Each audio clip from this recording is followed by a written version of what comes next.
And to shed more light on the ongoing national public hearing on constitution review, where women's groups led by UN Women have submitted memoranda supporting the reserved seats bill, and now joined by Beatrice, Eyong, United Nations Women Country Representative to Nigeria, as well as ECOWAS. Thank you so much for being here tonight. Thank you for inviting me. You know, I always ask myself, because I see the statistics, it seems like a no-brainer. If women make up half the population, you have to ask yourself, why is equal representation still a debate? In Nigeria and elsewhere in the world, why is something so obvious still very controversial?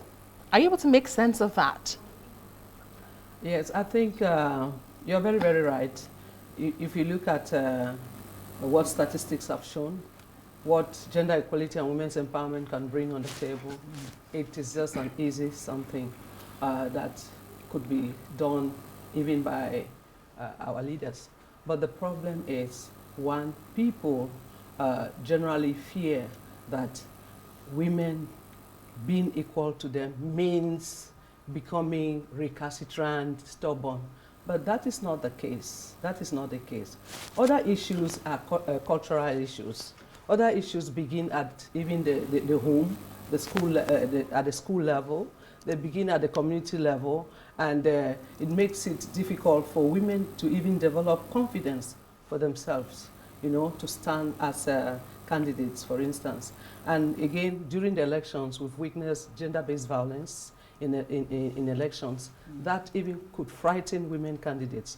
But I seriously congratulate Nigerian women, because despite all those things, they still came out today to support the reserve bill. And I want to say that Nigeria is a country where you have, I think, the best brains of women, competent, qualified. They are demonstrating it outside the world. So women, Nigerian women, can push this country to a level they have never imagined. It's just an issue of men's ego, an issue of maybe people don't know what is the significance of bringing women at the table, or maybe people fear, they fear that when women come, they may want to become like men. No, women just want sustainable development. They want efficient governance. They want efficient economic development. They want to help their families. They want to help their communities. They want this country to go forward. It's not because we want to do any competition with men. No. Right. I'm glad you made that point, that Nigeria is blessed with brilliant minds, both male and of course female. So it takes away the question of balancing gender inclusion with competence and capacity. It's already a given. The Nigerian women have the capacity to do excellently well. But let's talk about this. First off, what the bill proposes beyond special seats or reserved seats for women, not just at the federal level, but across the country, and how significant, what impact do you think this will really make in terms of development as a whole for the country? Yes, actually, I think one of the major issues that we've seen on the field was that some people feel that we want to take men's position and give to women. We want to take men's seats and give to women.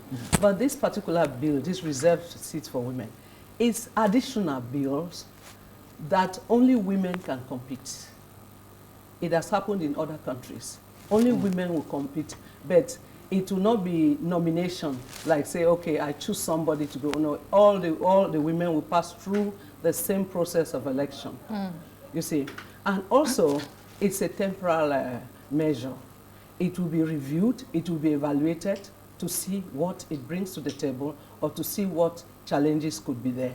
There've also been the issue of it will cost much. No, it will cost just a little bit around 1% increase of the national budget, but it has the potentials of bringing trillions of naira to the economy by opening more ways for women and girls and even boys. Because when we talk about these bills, we only see women. In this country, At the urban space, we have 19% of households that are headed by women.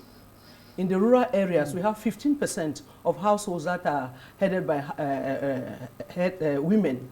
And in all these female-headed households, we've tried to calculate, it goes to about 40 million people. And this is a huge number of people within. It's not only girls who are within those households. We also have men within those households. And some of us, we have grown from that kind of household and become somebody influencing and doing good work for the population. The significance of this bill, it will, first of all, at the human rights level, it will be bringing fairness, inclusivity, justice to a big group of women. As you rightly said, we are women are about 50%, yes. half of the population. So it will just be bringing justice and fairness. The second thing is at the economic level. At the economic level, presently, Nigeria is losing about trillions of naira because of gender inequalities, in terms of access to education, in terms of access to economic opportunities, in terms of women's participation. We have 43 point something percent of women participating in the economic activities as against 71%. Yeah. If we could only bring that to the same level, we will have about 229 billion US dollars added to the economy every year.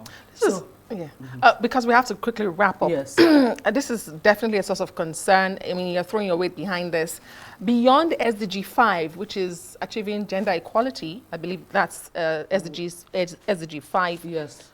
What is your greatest concern? And are you optimistic that this time around, this will be successful? Because they've been thrown out before. Yes. Very quickly, please. Yes. Thank you. Yes. Yes. We are privileged at this point in time with the 10th Assembly. And the 10th Assembly, it is even the men who are pushing this bill. Yeah. The second thing is that if you look at the sponsors of this bill, they come from all over Nigeria. They are spread in the different geopolitical zones of Nigeria. And if you see the population, if you could see the women who came, we have been to 24 states. And we are still going to continue in the 24 states. And in all those states, we have received support. In fact, if you saw the memoranda that came today, it was brought even by wheelbarrows. Yes. So it has a very huge support. Right. Yes. It has, we have had more than 1 million signatures.